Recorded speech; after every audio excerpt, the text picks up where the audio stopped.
Good evening. Love it or hate it, there's no doubt that HS2 is a project which has had a huge impact on our region and will do for many years to come.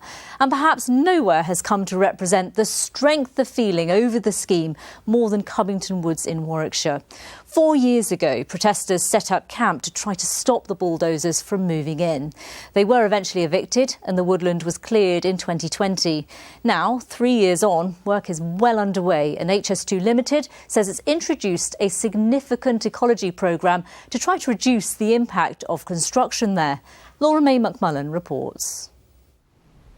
Cutting right through the Warwickshire countryside. This ancient woodland at Cubbington Woods dates back hundreds of years, but a vast area has had to be cleared to make way for HS2 here. We want to go into the woods and form a human chain. It's something local residents tried to stop. Back in 2019, Matt Bishop was instrumental in leading the campaign to protect Cubbington Woods. I think now the only way that we'll save that wood is if we set up a camp. And they did. Matt gave up his job and a large group of protesters camped out for 7 months, all through the winter of 2019. But in March the following year, they were evicted. Bear in mind that there are 53 parish councils along the route of HS2. 51 of them voted and argued for to stop HS2. And I think people could accept it if they saw some great value in the project. But we're just trying to get to Birmingham 20 minutes quicker. HS2 say they want to create a green corridor along the route from Birmingham to London, replacing and enhancing lost habitats. Cubbington Woods is just one of 100 sites along the route of Phase 1. Black poplars have been planted. We've got Plymouth pears been planted, which is quite a rare species. Around 60,000 trees have been planted here and 17 acres of new habitats created, the equivalent of 24 football pitches. The ancient soil has also been moved and reused, and these ecologists working with HS2 say it's vital to replace some of the lost environment. One of the big things is mitigating for any impacts that the construction of the line has caused. The key part about an ancient woodland is its soil, because that is what has been undisturbed for over 400 years. So the seed bank is there, the fungi are there, they've been disturbed, but it's all still there, ready to recreate a new woodland. Having a range of wildlife ranging from amphibians to invertebrates and birds goes to show that the biodiversity effort is working. Everywhere you look, you see bees and butterflies, and just this morning we saw baby frogs. But former protester Matt Bishop says the damage is done and the ancient woodland should have been protected.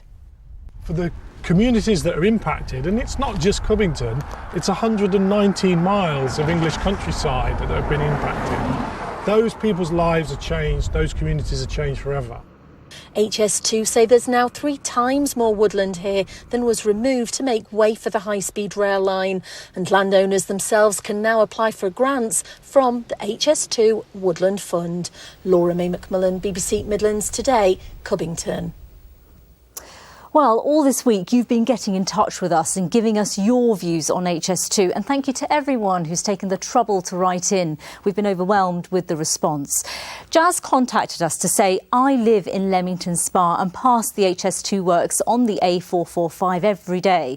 The amount of destruction that has been done in the area is amazing. Another viewer, Joe Raybold, says the biggest scandal is the billions of pounds being squandered when we can't even afford to pay our doctors, nurses, teachers and other public sector workers a decent wage. We have had some messages of support too. Chris Vasey says, I sympathise with all who are affected, but adds that there are incredible advantages that this project will bring to Birmingham employment. And in conclusion, he says, remember, canals, motorways and traditional railways all cause disruption. Finally, we've had many emails from people in the village of Orton in Warwickshire. Linda Davies summed up the mood by saying, "We are the worst affected area. We are completely surrounded by HS2 going into Birmingham and then further north on the Y junction. Our lives are blighted by noise, dust and pollution." Well, Joan Cummins has been to take a look at the situation in Orton for us, and we'll have her report later in the programme. Well, back to HS2 now, and residents in the Warwickshire village of Orton have been telling us that they're suffering more than most from the construction work. At the same time, HS2 Limited says that it's tried to mitigate the impact by providing the village with a brand new purpose-built community centre. Joan Cummins reports. Welcome to Orton. There's been a settlement here since the 13th century. The Victorians brought the railways, but now villagers say they're feeling marooned by building works for HS2. From the sky, it's clear to see how HS2 works are progressing. The Coes Hill and Orton triangular junction is an important part of the multi-million-pound infrastructure, but to the residents living near, it's been life-changing. We moved here for peace and quiet, and we're encapsulated now by the whole of HS2. You can't go anywhere in the village, and when there's temporary lights, you're stuck, you can't move, you have to take different routes. It is quite difficult living here. Judith Cleaver conducted a health survey in the village when she noticed her own asthma getting worse. She believes more air monitoring needs to be undertaken. There is a lot of people suffering with asthma worse than they've ever had it in their life. What we want is more monitoring, air quality monitoring systems here. For 9 years, the Lynx karate classes have trained potential world champions, but road diversions and a series of temporary traffic lights are testing everyone.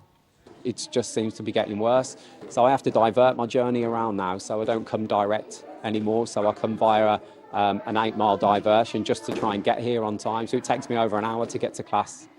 HS2 offers free monthly car and window cleaning for residents on Attleborough Lane, but vibrations and noise